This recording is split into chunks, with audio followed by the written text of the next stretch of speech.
Yeah, the final caution flew 32 to go or less in the last 9 races here at the Brickyard, Alan. Good point. And there goes the pass by the Aflac 99. And Carl Edwards takes the position away from Jeff Gordon. So move Edwards up to 13th.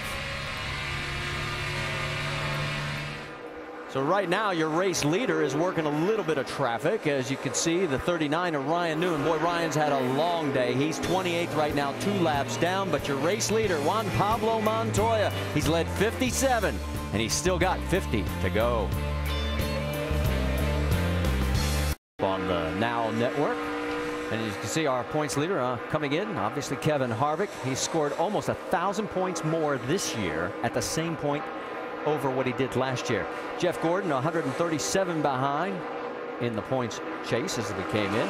Kurt Busch in 3rd. You see the markers there. And the top speed right now, Juan Pablo Montoya at 207 miles an hour. And for more NASCAR stats, in-car audio, and live race radio, check out NASCAR Sprint Cup mobile at sprintcup.com/speed. And with 46 to go, want to talk about speed? Rusty, you had an observation? Oh, I keep watching Montoya, guys. I mean, his car is not handling as good as Greg Biffle's right now. I heard him patting the throttle coming off of turn 4. Something was going on with the car, loose, tight, something like that. And this last time by, Biffle outrun Montoya by almost a half of a second. So Biffle's not out of this thing by a long shot. I think Montoya's not exactly where he wants the car right yet. Yeah, Rusty, I think a little that may have had to do with something these guys told me as they got closer to other cars. They just lost the front end, especially under throttle a lot of times. So that could have had something to do with that. Let's see if he picks back up here now that he's gotten around Ryan Newman. Well, the meat and the sandwich of the 1st and 2nd place car is Ryan Newman. It's been a long day for him, Jamie Little. It certainly has. It started off bad. He blew a tire early. But, guys, moments ago, when he was riding around 28th all by himself, he looked in his rearview mirror. The side of my mirror says objects in mirror appear faster than they appear. No, he's that fast. I think it caught him off guard a little bit, just how fast that 42 is. But Ryan trying to hang in there. The car still isn't great, but he's just trying to hang on, guys.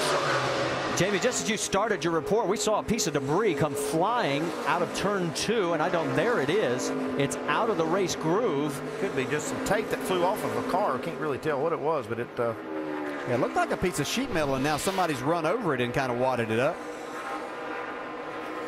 Yeah, you see right there, it does look like a crush panel. May have off of Rudiments. Yeah, it was. You see, now we got a caution for debris. And the caution is out because that could cut a tire. And there it is. Yeah, right off of Rudiment's car. And Juan Pablo does hit it. Now the question is, no, he like didn't. Montoya missed it, but definitely Newman hit it. It got Newman's car. Well, but from that first look, it did look like it hit. Then that second camera gave us a much better view. So okay, this changes the strategy a little bit because it cannot make it from here on this stop. All right, so we're in our 4th caution. So I'm going to put you on the spot, crew chief. What are you going to do? Come in? 4 tires on, fill it up. Did he sound like he had a discussion? Yeah, I was going to ask you, did he sound like he had a doubt in his mind? No, it's kind of easy there. It's kind of like you were at Darlington. This is an easy one here. This is a no-brainer for him. And you're nodding along saying, yeah, I'm that driver and I want those tires. Yeah, absolutely. You know, and Ryan Newman, unfortunately, there, it just hasn't been his day. It started out unfortunate for him. If he could have just held on there, he could have just been 1 lap down. But he has really came about 2 laps too late. He's fought all day trying to get those laps back. Very unfortunate. Well, as of right now, we have 43 laps to go, and that is not going to be enough for a full tank of fuel. Could be a big break for Jimmy Johnson and Chad Knaus to work on this car. They managed to stay on the lead lap back in 23rd. They're going to take a big swing. He was the next car to go a lap down, believe it or not, folks. He is 23rd, and that is the last car on the lead lap, and he was 50 seconds behind the race leader. So that gives you an idea just how fast they were closing. Find out if anybody does stay out. This is definitely going to be a critical stop for people making adjustments because this track has been changing, like I said, all day, and you're really not going to get a lot of opportunity to change it, and here's a real critical point of that. Well, our 4th caution here ended a green lap stretch that was 48 laps in length. If you're wondering about the fewest cautions ever, at the Brickyard 400. It was 1 back in 1995 when Dale Earnhardt won. The record for the most is 13. So as pace car brings him on around, we wait to see exactly. And you wouldn't gamble with 2 tires here, would you? I wouldn't. Absolutely not. I'd get 4. But, you know, there's some guys back in the back maybe trying to steal some track position. Could try it. Well, you can see all the front runners are coming in. So Jamie Little will send it your way first. Well, to keep with those changing track conditions, it definitely is getting hotter down here. Mark Martin calling for another wedge adjustment on the left rear, 4 tires and fuel.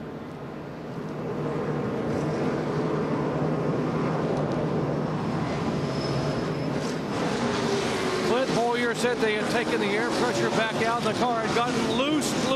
They're going to put 4 tires on and change the air pressure in the left front. How about Greg Biffle, Dave?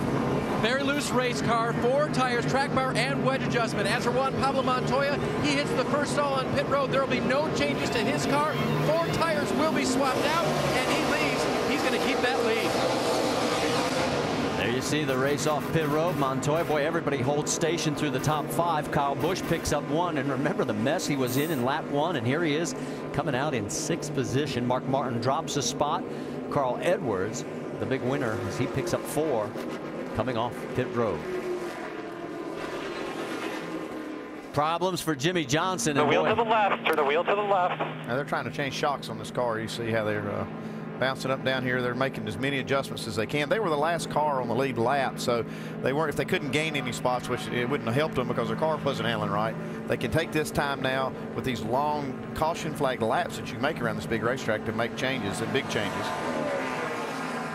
So the work continues for Jimmy Johnson, and the quest to win their 3rd in a row is in serious jeopardy.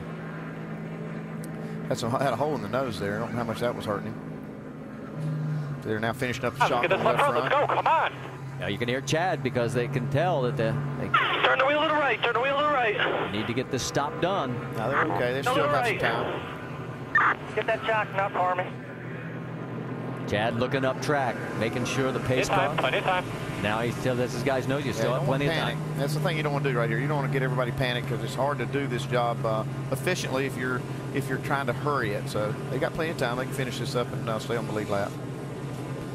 Yeah, you see the cars coming, but they can still get out right here. Tire on there. Turn the wheel to the left. Turn the wheel to the left. Get the tire on there. Hurry up. Hurry up. I'm getting nervous. Now he's getting nervous. Now I'm getting nervous. Hood's still up. Now I'm real nervous. Yeah, they've lost a lap. Yeah, and now it's too late. Too late. Forget it. Yeah. Just stop. Just make sure we get the splitter fixed right in lap down. Make sure we get the splitter fixed. And Wow. you can Now you hear, got plenty of time. You can hear the disappointment in Chad Knaus. Where agony on one end of pit road to the excitement of the other. There is Juan Pablo Montoya first off. And there's his pit crew saying, go get him.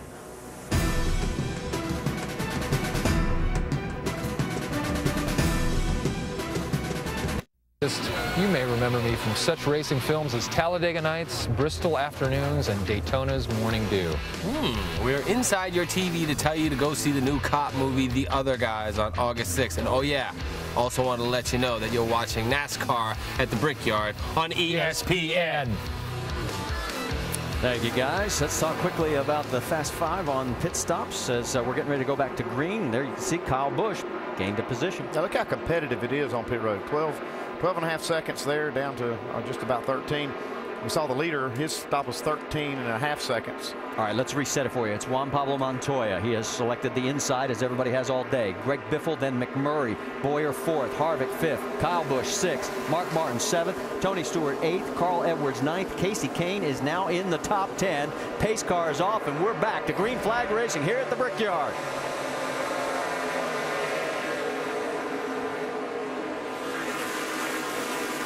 McMurray right behind his teammate. Well, we got some beating and banging there too. Kevin Harvick kind of spun the tires on the start of that. Hit Kyle Busch a little contact. Looks like they've sorted it out. Coming down the straightaway, boy, Greg Biffle side by side with Montoya. He had a nose in front of him, but here comes Montoya right back. Yeah, a little drafting right there with teammates has definitely helped Montoya get the lead. And Ganassi is now running 1 and 2 in his quest for the trifecta. It sure is, and this may be the pass. We have a lot of laps to go and another pit stop, but we saw Jimmy Johnson last year take the lead.